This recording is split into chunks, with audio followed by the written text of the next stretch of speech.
is. Okay. Yeah, so my MTC teachers would go to my wife and say, we're really worried about Elder Reese. He's not really participating. He's not doing well. And one time they, pulled me aside for a personal interview. Right. Basically, in a very delicate way, tried to express their concern. I just remember looking at the guy and said, the way you're teaching it doesn't work for me. Sorry, I just don't get it. But I know that when I get there, I'll figure it out. I don't know why. I just had this, I think it was the Spirit telling me, don't worry about it.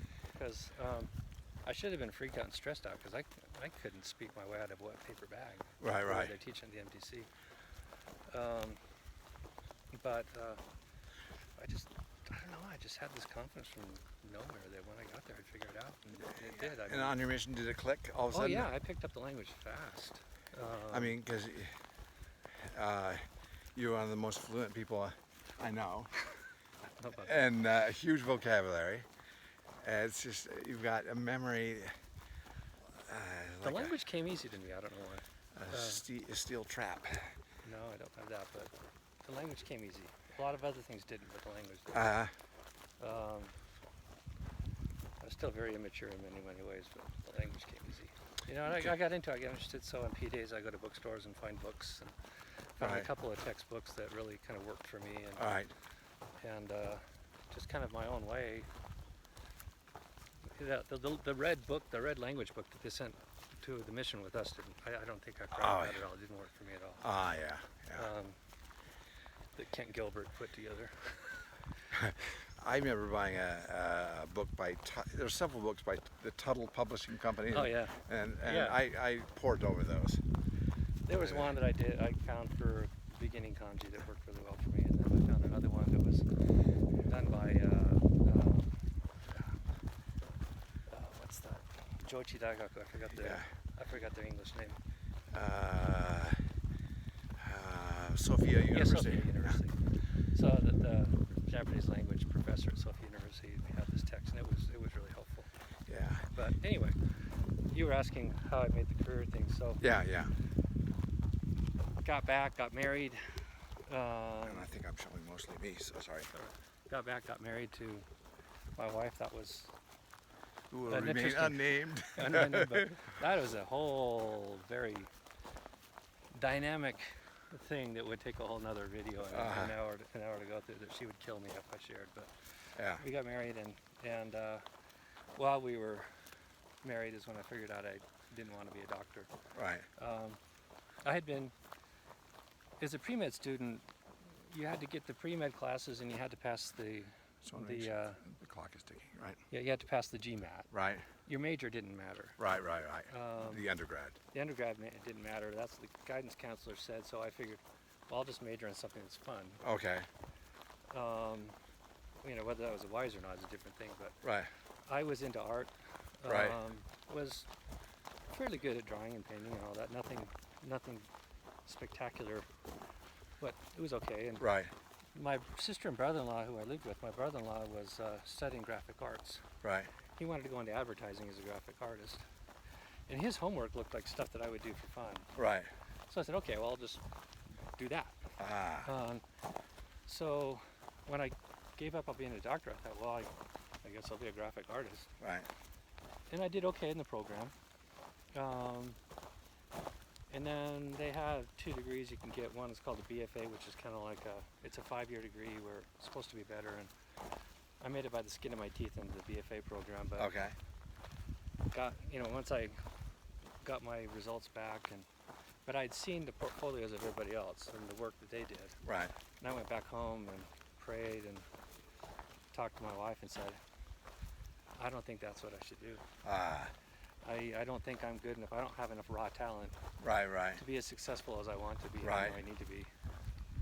And the pay in that, either you're really good and you get tons of bucks, or there's nothing. Right. And I don't think I have what it takes to be the top class. I want to drop it. What do you think? And she's like, fine, go for it, drop it. Sounds like the right thing to do. I thought she was going to be like, oh no, what are we going to do for a living and all this? And she's like, no, drop it. I said, well, I have no idea what I'm going to do. You'll figure it out. Okay. So out of desperation, I said, well, I'll just graduate in Japanese because I have no clue what I want to do otherwise. Right. And get out into the workforce, and maybe I'll find something I like, or I'll come back and get an MBA or something. Right. So at that time in the late 80s, there was these Japanese job fairs held out in Boston. Oh, right. I attended those once. I think it was Boston. Yeah. So I went there. And, Meat market. and since I did in graphic design, I kind of was interested in marketing and advertising. Right. So I didn't have the vocabulary for marketing and sales. Right. So I looked up marketing, and it said Eigyo. Uh-huh. And I had no idea that really meant sales. Yeah, right. So I went around to all these booths and I said, what do you want to do? I was like, Eigyo. Right. Thinking I was saying marketing. Right. I didn't realize The Japanese word for marketing is marketing. Marketing, yeah, but Right. the bad dictionary that I had didn't tell me that. Oh, So I was going through all these things, telling everybody I wanted to do sales, kind of like your friend from the video the other day. Uh-huh. And so I got a job offer. Right. From who? It was a company called Quick. They were a subsidiary of the Nikkei Shimbun. Right. And I think everybody knows the Nikkei from the average and all that, the stock average and all that. Right. But they were a subsidiary of that group that delivered financial data to all the big banks and Right. trading desks. Right. So my job was to sell their financial data and their financial data terminals to the foreign trading desks. Right. So, I started selling to Goldman Sachs and Merrill Lynch and all these things, and actually was pretty good at it. I never in my wildest dreams would have thought myself as a salesman. Right. But It was selling to Americans? yeah, Americans. In America? In Japan. Oh, in Japan. So Okay. it was I think we went this way. So it was a Japanese company. So they, it wasn't an expat or anything like it. It was a local hire. Right. So I was on a local salary, but to make it easy, they said for the first 2 years they'll, help us out with rent and they'll move us over and all that. Right. So I was at that time they were trying to internationalize. They wanted. The older people here will remember that in the 80s, Japan was the big competitor to the U.S. Gargantuan. It was going to take over the world. It's everything that they said about China 5 years ago. Yes. And they're going to swallow the world and this and that. So I thought, cool, I'm going to go there and I'll work there and I'll learn what the enemy is like from the inside, And so they moved me over there, and my wife and I got, found a humble apartment there. Right. And I was, internationalization exhibit #1 for my company. And so Right. I was Kind of treated, you marched out there to kind of example. I was treated like I was the golden child. Because I was the first one. And then they hired We several. are international. What it Here's our proof. We're international. We're going global. And they had their eyes set because at that time Japan was, buying up all the real estate in the U.S. and they were buying all the entertainment companies in the U.S. And Just a quick side note. I kind of had a little bit of similar experience. Joined a Japanese printing company in the kind of sales, and they were trying to sell to the brokerages and securities houses, and they made a brochure and had me proudly, here's the sign of our international image, But anyways, I know what you're talking about. So, I was treated like the golden child, and unfortunately, I was too naive to not really believe it. So I started feeling pretty good about myself in an insecure way. And then they hired a lot of people after, but they didn't have the Japanese skills that I did. Most of them had studied Japanese as a major someplace else and hadn't had 2 years of living experience Right. in Japan like you do as a missionary. Right. So I don't know. I did really well, and they were wanting to train me up to become the person who would head the New York office. Oh wow. So I got a chance to go out there and visit the New York office, and this was New York pre-Giuliani, and it was horrible. Oh my heavens. And it was so bad that then it was just Kind of like now. yeah. And the company It was so bad that the company said you can't go out at night. And so for all the local employees and everybody, Yeah. if you had to work late, then they would hire a taxi to drive you home. Oh my heavens. And the taxi would meet you right there, so you wouldn't have to walk on the streets. Oh my heavens. And so that was kind of like, you know, I don't want to raise a family here. well, I don't think I want to live here. Yeah. And I don't know how many times I got hit up by watch salesmen and stuff like that. It's just like out of the cartoons. Walk down the street and the guy goes, hey, opens up his coat. He does. He's got watches. Another guy, you know, hey, and he opens up this box. I've got a deal for you. He's got this briefcase full of watches, it's like right out of TV. Right. Like, no, I don't want to live here. Right. And Tokyo is the safest place in the world, right? Oh my heavens. I've never felt safer than in Japan. Yeah. Bar none. Go ahead. But, so, you know, this kind of leads how you and I ended up meeting. So yes. There was a couple of things. One, traders, you know, the stock and bond traders are some of the worst people in the world. Right. And from my experience, that's my opinion. I've had many other people say the same thing. They're just extremely transactional. It's a high pressure job. Right. Very short tempered. I'd be on the trading floor and watch them scream at people and pick up their phones and throw them into Which trading floors is it in Japan? These are U.S. banks. This is Goldman Sachs or Morgan Stanley or. Oh, inside the banks. Inside the banks. Okay. So they were who I was selling to. Okay. And when we'd have an installation or have to do some training, I'd have to go there on the trading floor. Right. And be there to answer any questions if they had any. Which direction we come from? I think it was left, but I can't be certain. I think. I remember those benches down there, so I think. Yeah. Okay. All right. So that's just saying I didn't want to live in New York. Right. Saw the kind of people that I would have to live with if I stayed in this career. Right. And did not want to be around these type of people that were, you know, F-bombing in the 80s was still a big deal. Yeah. You know, you still couldn't do that on a show unless you're going to get at least an R rating. And people still didn't do it. You know, they're F-bombing left and right. And Yeah. I saw one time literally the guy picked up his phone and slammed it in the garbage can and started swearing and screaming at his assistant. And this stuff was not uncommon. Right. So I was like, I don't think I want this. My wife started having some health issues, so I had interviewed with Matsushita, who is the parent company Panasonic, for the viewers out there. Right.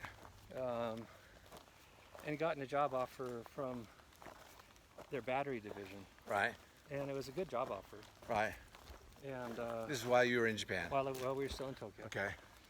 And I remember getting the call and hanging up and talking to my wife. Right. And she was having these health issues. But right. We had every reason to believe she could get treated well in Japan. Okay. But I just hung it up, and I had this dark feeling overcome me. It's like I knew that I should not take that job. Oh wow. It was one of those spiritual manifestations. It was like, don't take that. Okay. And I talked to my wife, and she says, "Yeah, I don't think you should take that either." And you couldn't put your finger on what no, was? No, it was just a spirit. Feeling. It was just a spirit talking to us and saying, "Don't do it." Okay. And there was no logical reason to not do it. At that time, her treatment seemed like it was being treated okay. Right. I wanted to leave finance and go into manufacturing. Right. Panasonic Battery was the top of the world then and now on batteries. Okay. And the job was in operations and well-positioned job to work and push their OEM stuff. So everything checked the boxes on a good career move. Right. And it would keep us in Japan, which I still wanted to stay there. Pardon this for some of you guys, but I think you've experienced this. Japanese males can be terrible chauvinists. Yes.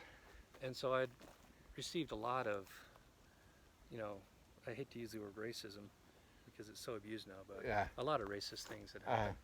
But despite that, I still wanted to stay there. I mean, like, I'd be on crowded trains and people wouldn't sit next to me, you know.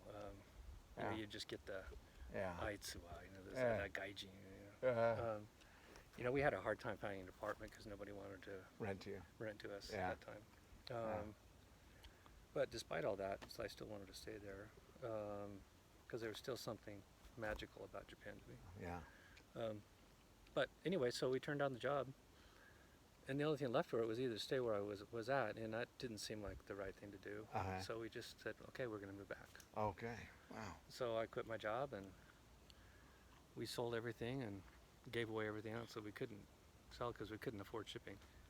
And then did you immediately get the Honda offer? No, so we moved back to the States, and this is how you know God cares about the details in your lives. Right. We got there. There happened to be a doctor in the field that my wife was having issues with that I knew growing up in my ward. Right. So we got an appointment with him right away. Found out that she was misdiagnosed and wasn't being treated appropriately. Right.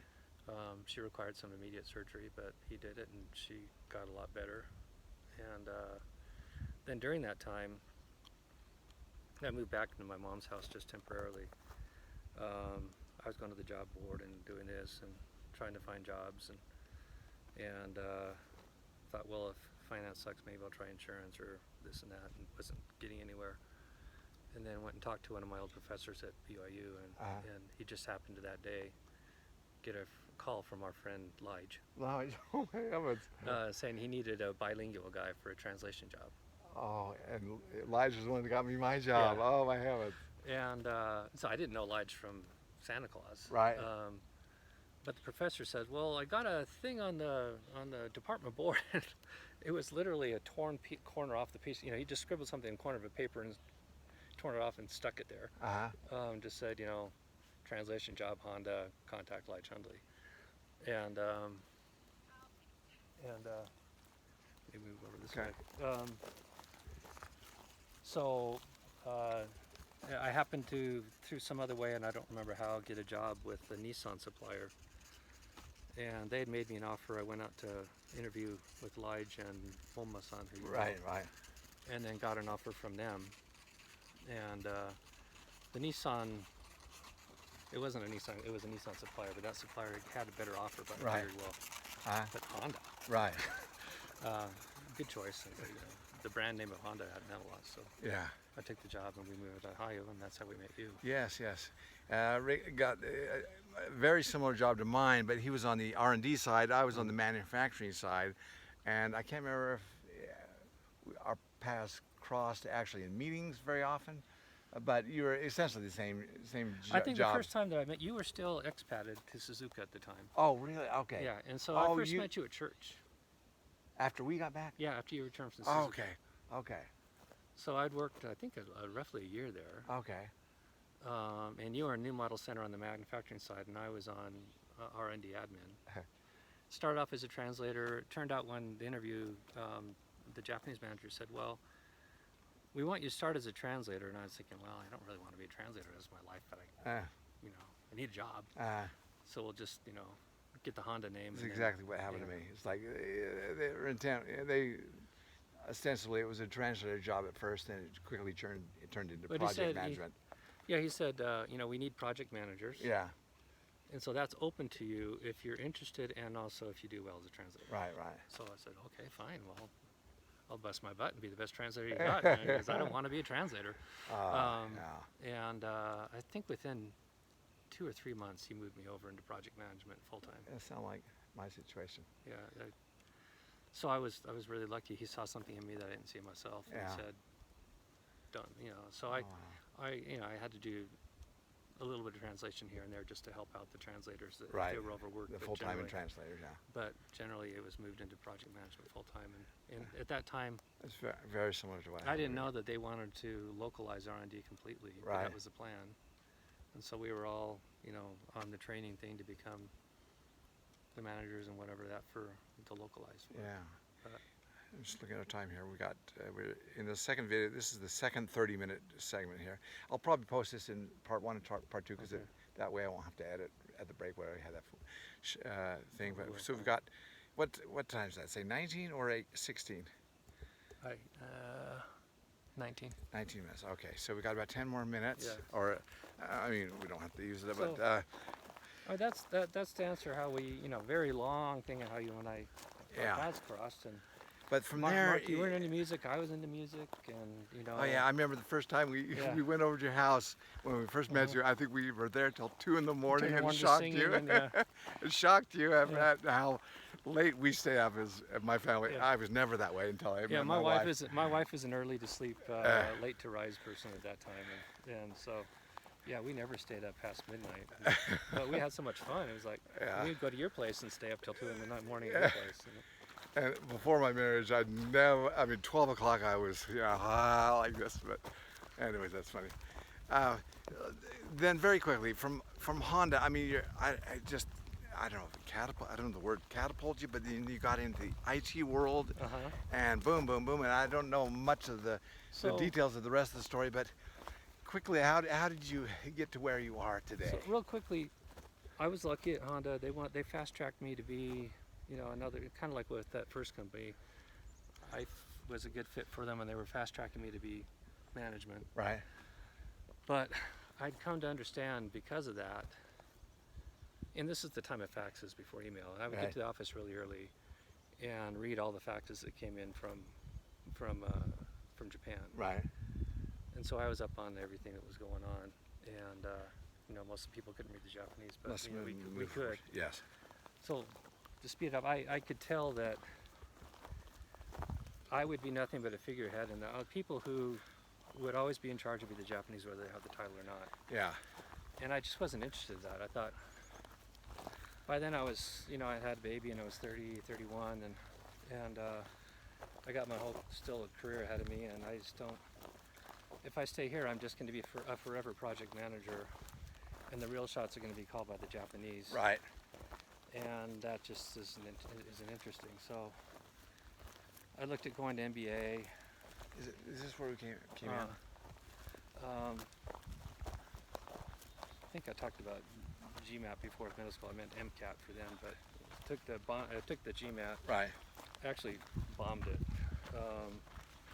Again, my wonderful skills with mathematics got the best of you. Got the best of me, and I was devastated actually.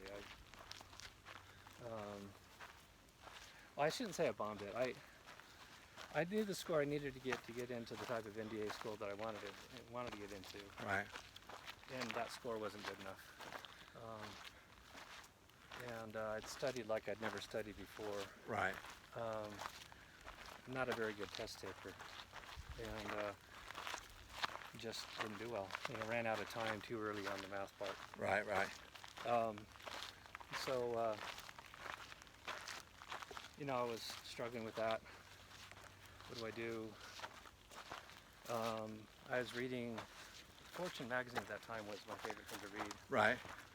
And semiconductors were just the big thing. And there's huge money in semiconductors, and we came out someplace that. This is not yet, but we can walk down. So, kind of like when I got the job with the Japanese company. Which side of the road should we walk on? Maybe walk on the other side so we can see what's going to kill us.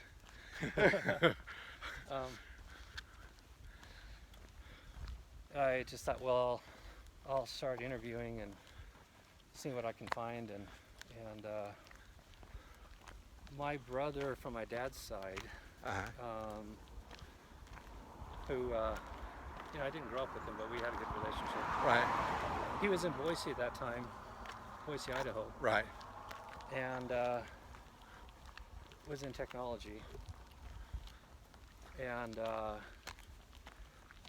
don't know if he worked for Micron or not, but anyway, I called him up and I said, I'm looking for a job out there, someplace in the West. Right.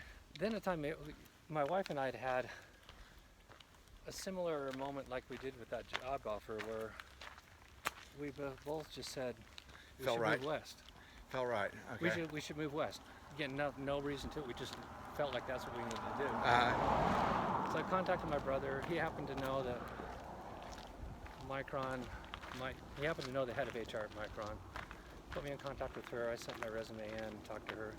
Turned out that one of their divisions was trying to open up Japan. Right. And was looking for a bilingual person. and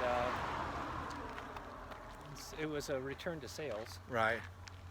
After doing operations and program management at Honda for those 5 or so years, I kind of looked back on sales, which I looked down my nose on at the time. That I really did like sales. Being close to the customer was fun. It felt like a lot of the engineers and the other people inside Honda had disdain for the customer and had no clue what the customer was, and that kind of turned me off too. So a return to a sales job seemed fine. It was Japan focused. Getting back into sales was a little bit of a rocky thing. Right. I look back now and I'm pretty embarrassed about my performance in that first job. At Micron?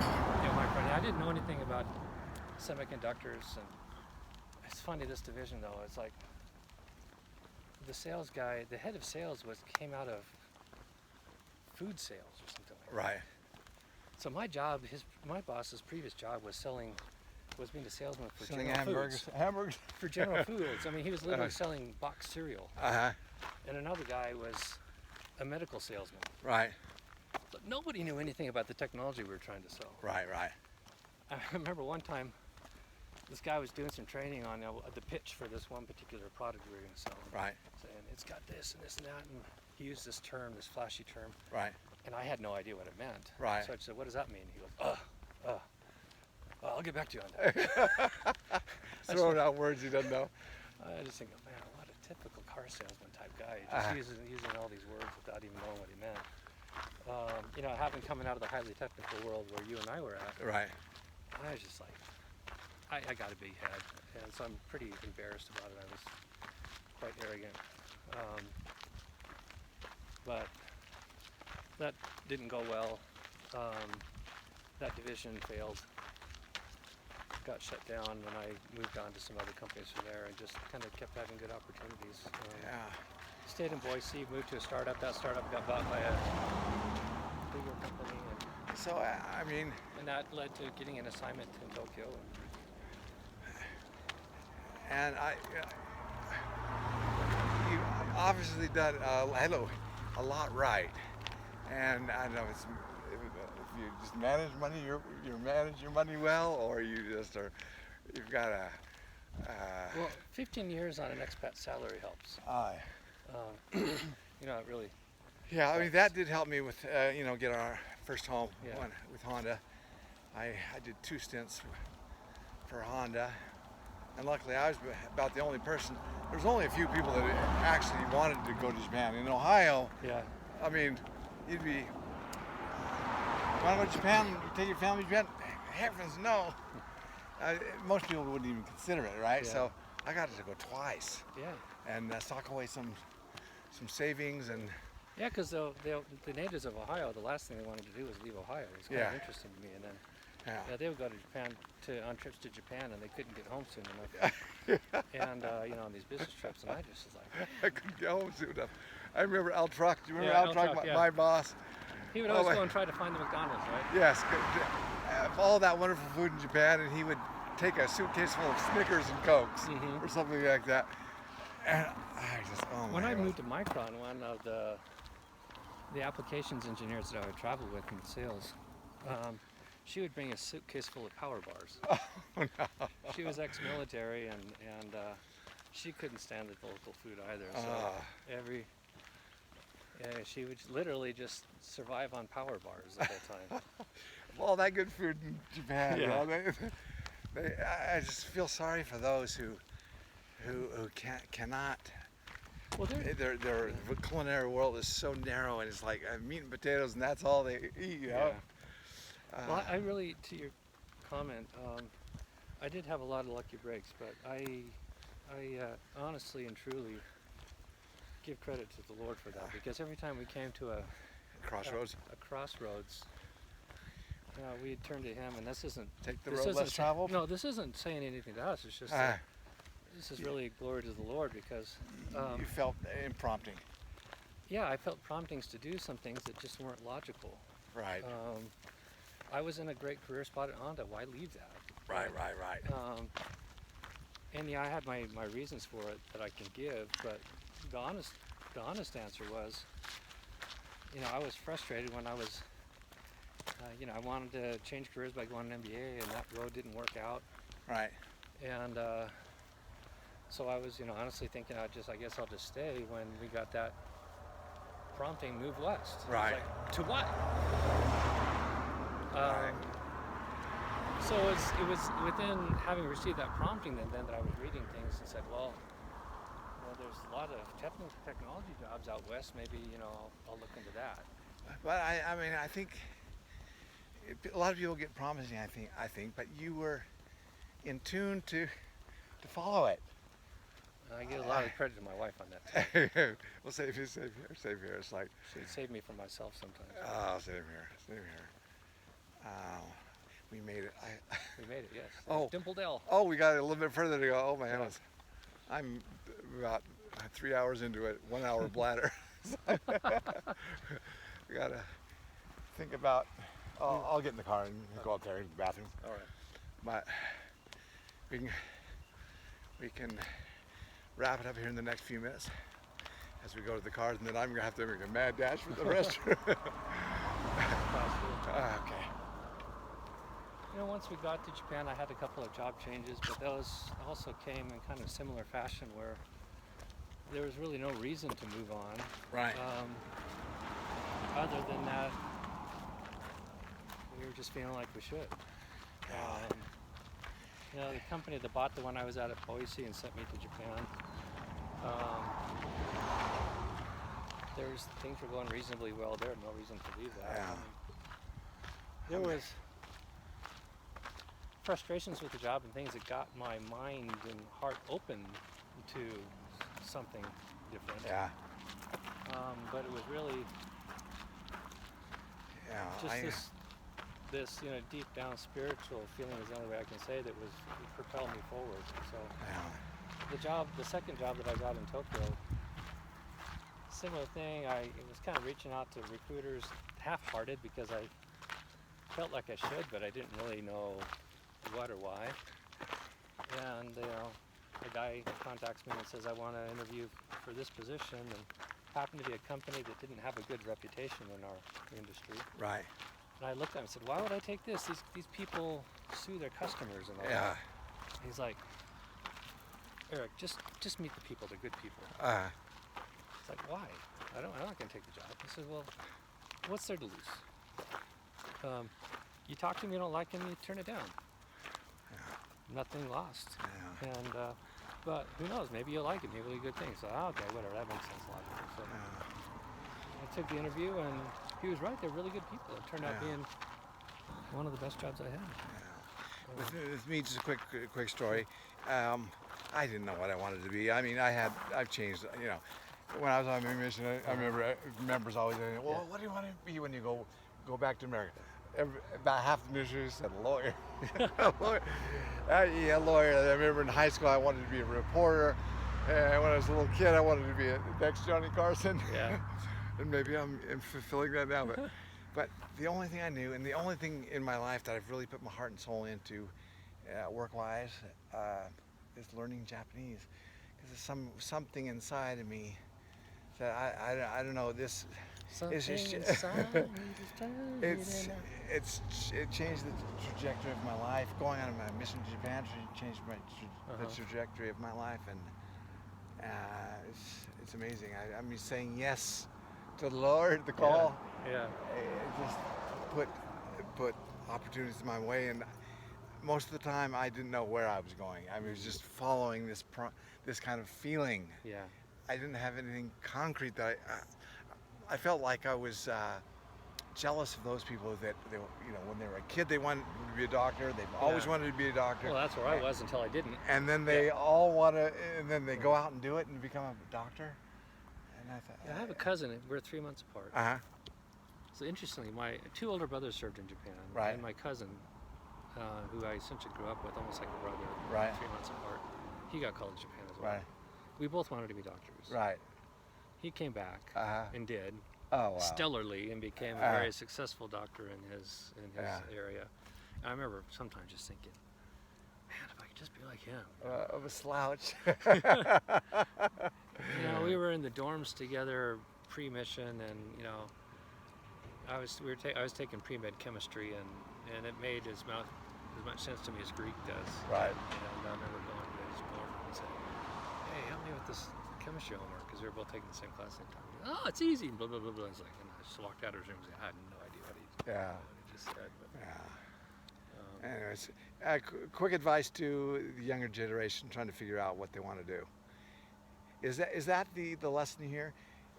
Don't feel like you necessarily need to know, but follow that prompting. Let God lead you, maybe, to where, and say yes to opportunities and yes to promptings and yes, because I didn't know that worked out for me because I didn't know, but in every case I had a prompting from the Spirit to say, go do this. And it doesn't mean that it just came out of blue. I mean, as I explained each time where I was in that point of decision, I was doing things that opened me up. Yeah, I think you need to be in motion. Mm-hmm. You can't. A ship can only be guided when it's in motion, right? It doesn't matter what you do with the sails if they're not moving forward. Sometimes I didn't know that I needed to get personal revelation for the decision. I just knew that I was uneasy where I was. Right. And because I was uneasy with where I was, I started praying for guidance. I started looking around. Right. And I think that made me open to the Spirit to giving some promptings. But also maybe in the beginning make a decision just to move forward in not necessarily a direction that you ended up going, but like I say, you're moving forward and then you can be directed. Right. And until you're moving, you can't, if you're sitting in your room, you can't be directed. The Lord can't make use of a stone, but if a stone's rolling, then he can nudge it this way or nudge it that way. Yeah. And that's good advice. I'd say the number one advice that I would, other than follow the Spirit, which is a lot of people say follow your passion. Right.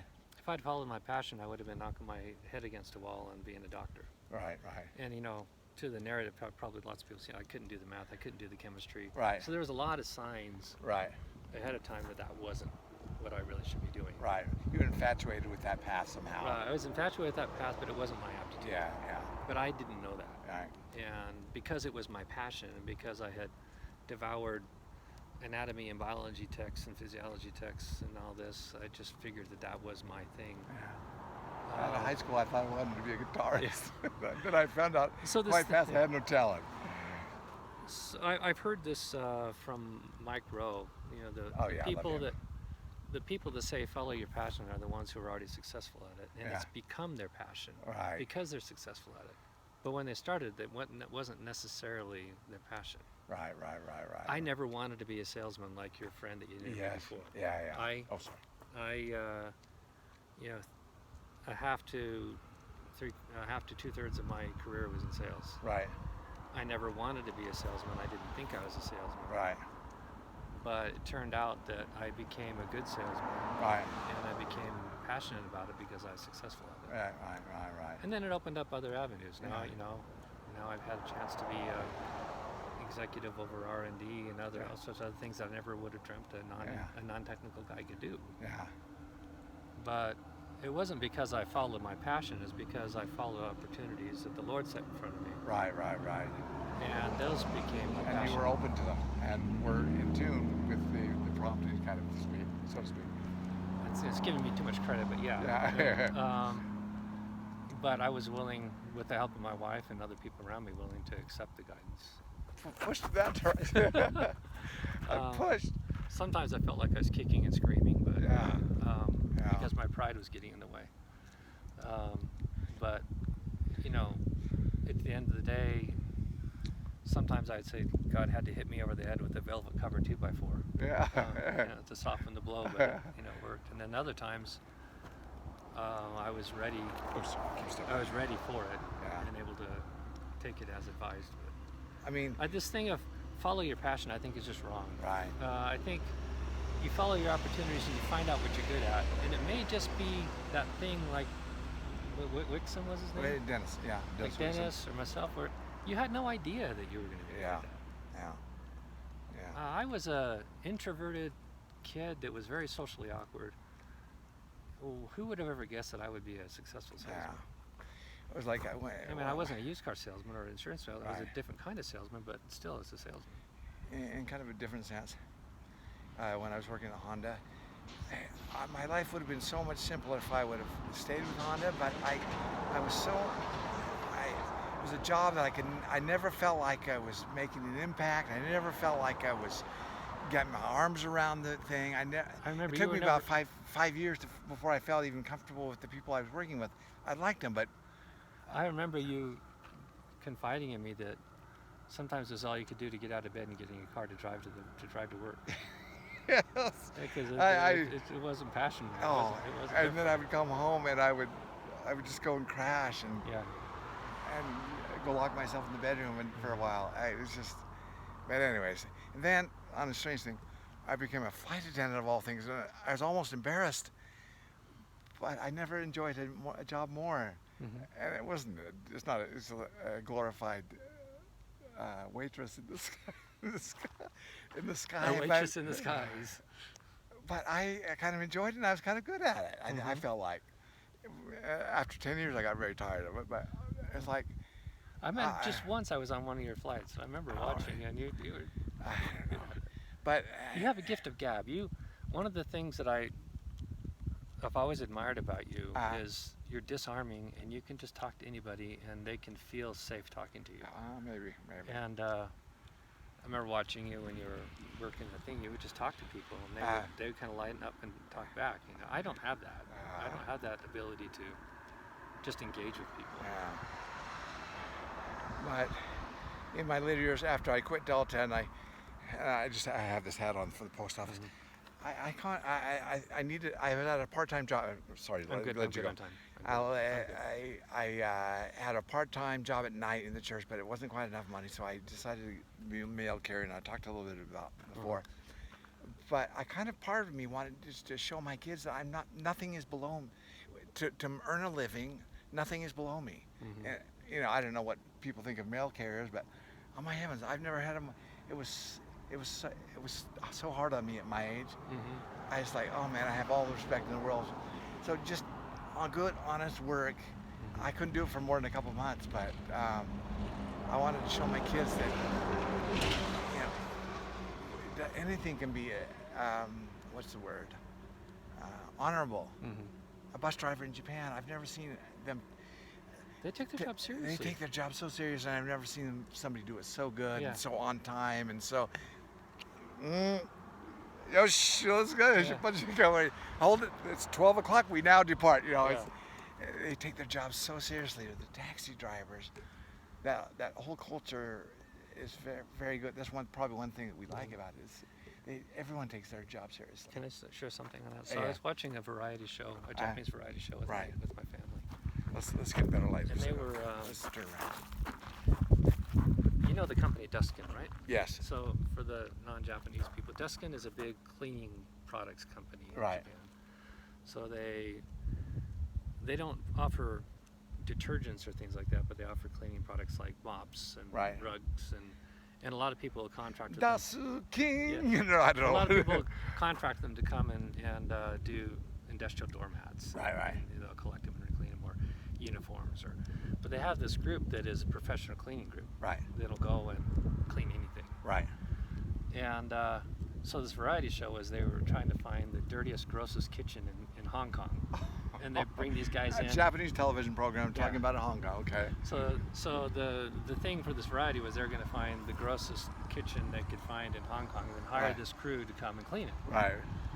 And what I was so impressed with was the professionalism of these guys, right? Right. So a lot of young people, not even so young people in America, would look down like, I'm just a cleaner. Right.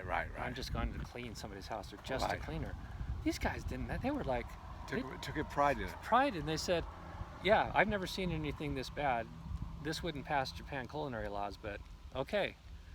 I'm Let's have at it. Let's have at it. We're going to leave this the cleanest thing possible. Yeah. And they went through all their techniques of how you mix this solvent with that to get that kind of grease, and there was pride in what they were doing. And one of my sons was watching. He was just eating it up. He says, It's one of the things I love about Japanese culture is these guys have a job that in America people would say was a lowly job. Yes, he But put they're their nose up at.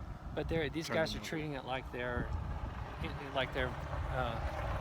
Brain surgeons. Brain surgeons. Yeah. Yeah, that's a good thing. They total pride in it. No absolute. Some of them like second generation cleaners. Yeah, you know. yeah.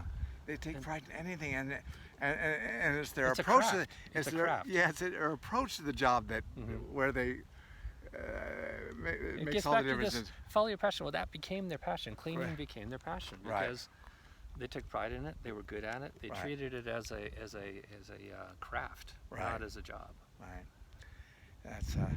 I know I got to let you get back to work, but it's been fun, and I hope Yeah, a you lot of fun. didn't regret it, and we'll hopefully. Well, when I see it on YouTube, I'll know if I regret Yeah, it or not. yeah, but- I hate looking at myself. But it'll be in part 1, part 2, because I accidentally turned off the video in the middle. So part 1 and part 2. Make sure you watch both parts. It's probably too late for that if you haven't already watched the first one. But Or anyways. just fast forward to this part. Yeah. Yeah, but anyways, well, thank you so much for Thank doing you, this, Mark. and I hope this will. I don't know. One of the best guys in the world. Oh no, Really. no. Got a heart of gold. Anyways, thank you very much. Look you. forward to our I've got something kind of lined up with our roadie. Works at Home Depot, and hopefully next time. All right, talk to you. Bye bye.